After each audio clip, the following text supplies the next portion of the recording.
பார்த்தீங்க அப்படின்னாக்க நியூமராலஜி. நியூமராலஜியில் என்னங்க பெரிய விஷயம் இருக்குது?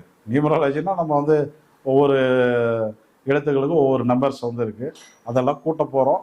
ஸோ அதுக்கு ஒரு வேல்யூ கிடைக்க போகுது. அந்த வேல்யூ நல்லா இருந்தால் அதான் வந்து நியூமராலஜி. அப்படி கிடையாது, அதில் நிறைய சிஸ்டம்கள் வந்து இருக்குது. ஆக்சுவலாக வந்து என்னன்னாக்க, இப்போ வந்து நிறைய பேர் வந்து பெயருக்கு நியூமராலஜி கூட்டு எண் எடுக்கும்போது இன்சில் கூட்டணுமான்னு கேட்குறீங்க. கண்டிப்பாக இன்சிலே கூட்டணும். அது வந்து இன்சில கூட்டு வந்தது தான் நல்ல ரிசல்ட் வந்து கிடைக்கும். அடுத்தது வந்து பார்த்தீங்கன்னா கம்பெனி நேம் வந்து எடுக்கிறோம். So okay. அடுத்து வாகனங்கள் வந்து பார்த்தீங்க அப்படின்னா அந்த 4 நம்பர் மட்டும் எல்லாம் கூட்டுவாங்க. அப்படி கூட்டக்கூடாது. டிஎன் அப்படின்னு இருக்குது, அதுக்கு வேல்யூ போட்டு கூட்டுறோம். 01, 010 அதுக்கும் வந்து வேல்யூ போடணும். ஸோ அது இல்லாமல் பார்த்தீங்க அப்படின்னாக்க உங்களுக்கு வந்து சீரியல் வருது இல்லையா, ஏபிசி ஏடி அந்த மாதிரிலாம் சீரியல் வரும், அதுக்கு வேல்யூ போடணும்.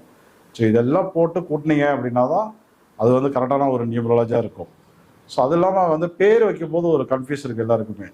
ஆக்சுவலாக வந்து பஞ்சாங்கத்தில் கொடுக்கப்பட்டுள்ள 27 நட்சத்திரங்களுக்கு உண்டான நாம யோக எழுத்துக்களை வந்து பயன்படுத்துவோம். இப்போ அஸ்வினி அப்படின்னா சு சே சோ லா, பரணி அப்படின்னா லீ லூ லோ லா, இந்த மாதிரி நிறைய எழுத்துக்கள். சார் இப்போ வந்து நம்ம வந்து ஒரு ஜோதிடர் வந்து கேட்டோம் அப்படின்னா, குழந்தை வந்து இந்த நட்சத்திரத்தில் பிறந்திருக்கு, இந்த நாம யோக எழுத்துக்களை வந்து முதல் எழுத்துல வந்து கொண்டு வாங்க அப்படின்னு சொல்லுவாங்க. ஆக்சுவலாக வந்து இது என்னன்னா ஒளி சம்பந்தப்பட்ட ஒரு வித கடிதம். இதை கொண்டு வரலாமா அப்படின்னா வரலாம், தப்பு இல்லை. இது வந்து முதல்லையும் வந்தால் வரலாம், இடையிலும் வந்து வரலாம். இது வராமலும் பேர் வைக்கலாமா, வச்சுக்கலாம், தப்பே கிடையாது. வந்தே தான் ஆகணுன்ற அவசியம் வந்து இல்லை. அதே போல் நீங்கள் பிறந்தது வந்து இப்போ அஸ்வினி நட்சத்திரம் அப்படின்னா, அஸ்வினி நட்சத்திரம் பலமாக இருந்தால் நீங்கள் வந்து சு சே சோ லா இந்த மாதிரி ஒளி எழுத்துக்களை வந்து நம்ம வந்து கொண்டு வரலாம். தமிழ் எழுத்துக்களில் ஒவ்வொரு எழுத்துக்களுக்கும் வந்து ஒவ்வொரு ஒளிகள் என்பது உண்டு. ஸோ அதனால தான் வந்து என்னென்னா தமிழ் எழுத்துக்களை முறையாக உச்சரிக்க தெரிந்தால் வாசி சித்தியடையும்னு சொல்லுவாங்க. அந்த மாதிரி ஒரு மிகச்சிறந்த மொழி தான் வந்து தமிழ் மொழி. அதுலேருந்து எடுக்கப்பட்ட ஒளி சம்பந்தப்பட்ட விஷயங்கள் தான் இந்த நட்சத்திர நாமயோக எழுத்துக்கள். இப்போ வந்து உங்களுடைய பிறப்பு நட்சத்திரம் பலமாக இருந்தால் அந்த ஒளிகளை வந்து கொண்டு வாங்க, முன்னாடி கொண்டு வாங்க, இடையில கொண்டு வாங்க, ரொம்ப நல்லது தான். ஆனால் வந்து அந்த நட்சத்திரம் ஜென்ம நட்சத்திரம் வந்து சப்போஸ் வந்து நெகட்டிவாக இருக்குது அப்படின்னா அது தவிர்ப்பது தான் வந்து நல்லது. சரிங்களா? அடுத்தது வந்து பெயரில் வந்து எப்பொழுதுமே வந்து உங்களுடைய வேல்யூ வந்து உங்களுடைய யோகி உபயோகி கர்ணநாதனுடைய எண்ணெய் வந்து கொண்டு வாங்க. அப்படி கொண்டு வந்தீங்க அப்படின்னா அது வந்து ரொம்ப ரொம்ப வந்து நல்லது.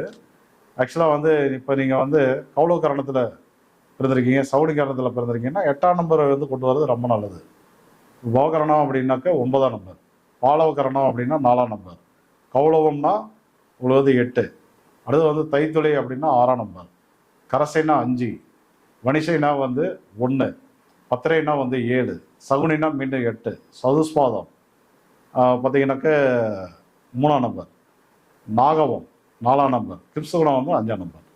கரணத்தின் அடிப்படையில் யோகத்தின் அடிப்படையில் உங்கள் ஜாதகத்தில் வந்து யோகி நல்லா இருக்காரா, உபயோகி நல்லா இருக்காரா, கரணநாதன் நல்லா இருக்காரா, அதை சார்ந்த அந்த நியூமராலஜி கொண்டு வந்தீங்க அப்படின்னா ரொம்ப சூப்பராக இருக்கும். சரி, இன்றைக்கி வந்து யூஸ்ஃபுல்லான மெசேஜ் தான். சரிங்களா? இப்போ அடுத்த டாபிக் என்ன